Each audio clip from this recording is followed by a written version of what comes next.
Então, nós vamos falar um pouco do aterramento em baixa tensão na visão da NBR 5410 de 2004.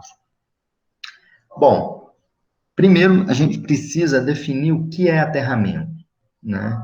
Aterramento é a ligação de estruturas ou de instalações elétricas com a terra, né? A fim de você estabelecer uma referência para as redes elétricas e permitir com que fluam para a terra as correntes elétricas de naturezas diversas. Que corrente é essa? Então, qual a função do aterramento?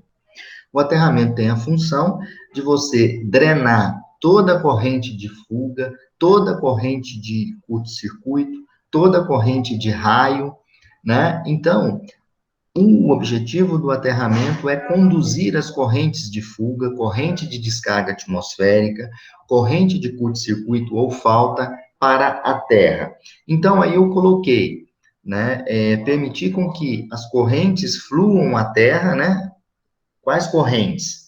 Corrente de raio, quando você tem uma descarga atmosférica numa edificação, você tem que pegar essa corrente e dissipar essa corrente no sistema de aterramento.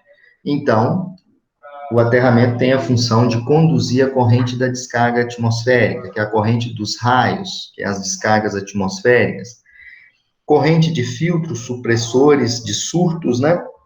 Que nós vamos ver esses supressores, que são os DPS, né? Já comentei com vocês, que tem como objetivo de fazer com que essas correntes de descargas, né, que vêm pela linha elétrica, possam ser fluídas para o sistema de aterramento. E as correntes de falta, que são as correntes de curto-circuito, elas têm que ser conduzidas para o sistema de aterramento. Então, vocês podem observar que a gente pode definir o sistema de aterramento como um escapamento do carro.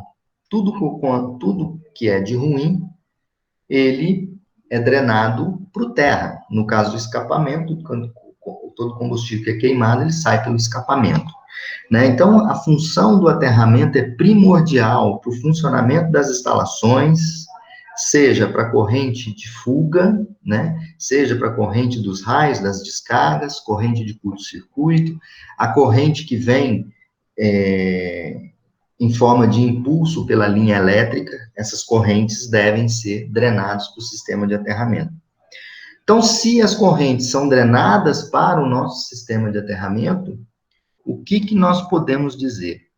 Que o aterramento, ou seja, a resistência do aterramento, deve ser a menor possível. Por quê? Porque como as correntes vão fluir para o sistema de aterramento, se esse sistema de aterramento tiver uma resistência elevada, a corrente não vai conseguir fluir para o aterramento e ser dissipada no aterramento. Então, nós temos que ter um aterramento com a menor resistência possível, a menor resistência que existir possível naquele aterramento. Então, o aterramento tem função de drenar todas as correntes indesejáveis, seja numa instalação elétrica, seja uma corrente oriunda de uma descarga atmosférica, dos raios, né? Então, o aterramento deve apresentar a menor resistência possível. E aí, vamos definir alguns tipos de aterramento. Existe um aterramento que a gente chama de aterramento funcional. O aterramento funcional consiste na ligação à terra de um dos condutores da instalação elétrica. Esse condutor é o neutro. Então, o neutro numa instalação elétrica deve ser aterrado.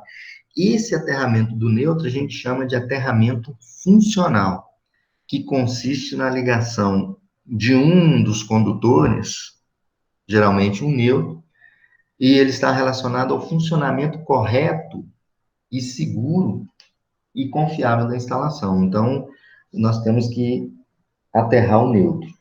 O aterramento do neutro é chamado de aterramento funcional, que consiste em você ligar esse condutor até o sistema de aterramento.